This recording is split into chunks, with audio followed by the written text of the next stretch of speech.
Hey, hey. So, you know how important it is to have an email list, but you might be making some crucial mistakes with that email list. I'm Rachel Ngom. Today, we're going to be talking about 6 mistakes that you're probably making with your email list. Let's dive in. So, first one is sending out formal newsletters. These worked like years ago, but nobody wants to subscribe to your newsletter, and very rarely do people actually want to receive a newsletter. We're in the day and age where we want connection with another human, and what works best currently is just sending out an email like you would to your best friend. And so, writing that email like you would write to your best friend, not including like newsletter format and all of that stuff. So keep it super simple. Don't overcomplicate your life. Don't think it needs to be like beautifully formatted or anything like that. Literally just plain text email like you're writing to a friend. No formal newsletter. Second mistake you're probably making with your email list is taking too long to follow up after they subscribe. So you have someone, they're excited to get what it is that you have to offer. They opted in, they get your freebie, and then it's crickets. They don't hear from you for like a month. Like, where'd you go? What happened? You got to make sure that you are following up after someone subscribes. And so, what we do, someone subscribes to our email list, and we send an email out every day for a week. At least there might be more, because it's so important. If they don't hear from you, even if it's a couple of days or a week after they opt in for your freebie, they're not going to remember who the heck you are. And so it's really important that you take advantage of like instantaneously and develop that relationship with them. So follow up, follow up, follow up, and don't be a stranger. So that goes into not staying in contact regularly. You want to make sure that you are being in contact with your list on a regular basis. And so that might look like emailing once a week. That might look like emailing 3 times a week. Once a month, I don't think is enough. Twice a month is pushing it. I think with how many, email list people might be subscribed to and how often we're bombarded with different messages, I think you want to stay front of mind as much as you possibly can. For me, when I was first starting the business, it was like once a week is all I could realistically commit to. Any more than that, it just felt super overwhelming. And so I started with once a week of emailing my list, and now we do 3 to 4, sometimes 5 times a week. So depends on you, but you want to make sure you're in contact regularly with your list.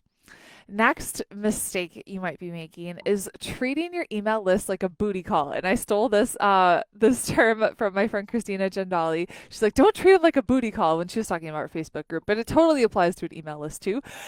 You don't want to send an email when like you're only selling to your list. Basically, you don't want to just show up when you have something to sell. You want to show up and add value. And yes, it's perfectly fine to sell, but you don't want to only sell. I believe business is all about serving. And yes, you can serve through selling, obviously, but you can serve through just adding value and sharing content. So for me, that might look like I found a YouTube video that really touched my heart and I want to share it with you. Or I created this Facebook Live video where I shared X, Y, and Z and I wanted to share it with you. So it's not just selling, okay? So you got to make sure there's a mixture of service and a mixture of selling in there.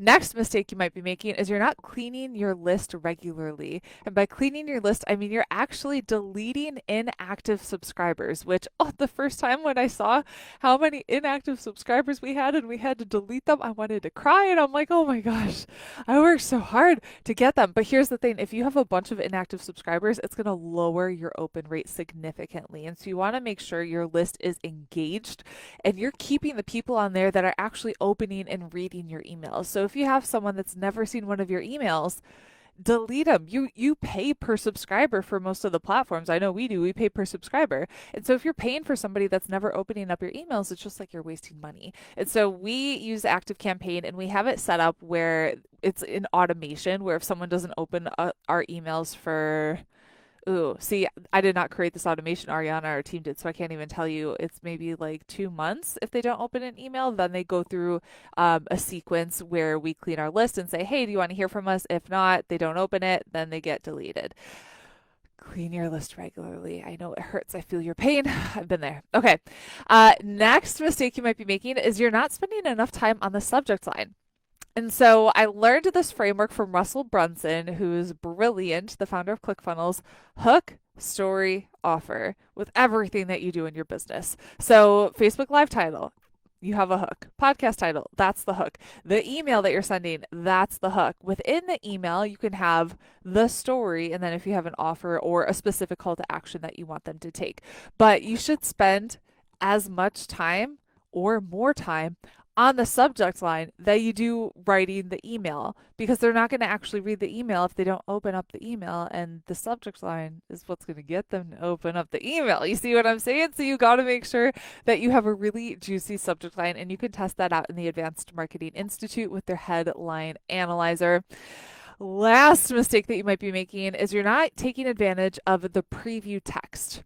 And so we could do this within an active campaign. I'm pretty sure you can do this with every CRM out there. Is you have the preview text. And so let me see, do I even have my phone with me? I don't. My phone's in the other room. But when you're like opening up an email, you'll see the subject line, and then the first line is the preview text that you'll see when you're scrolling on your phone. And that preview text, that like little extra bit of text that you might see, will give you information a little bit more about what that email is actually about. And that could give your person, your ideal client that's on your email list, your subscriber, another reason to actually open up that email. So this was like quick and dirty 6 mistakes you're making with your email list. Are you making any of them? Which one do you need to fix immediately? So sending out formal newsletters, taking too long to follow up after they subscribe, not staying in contact regularly, treating them like a booty call, not cleaning your list regularly, not spending enough time on the subject line, and not creating a preview text line. Which one are you making? I hope this was helpful. I am committed to finding our purpose-driven entrepreneurs who know that they're made for more and mentoring them in our group coaching program, Activate. If you are a purpose-driven entrepreneur and you know that you need the tools, the resources, the support, the mindset shifts to really grow and scale your business to the next level, make sure you apply. Just go to rachelandgom.com/activate. Have an amazing day, and I'll talk to you later. Bye.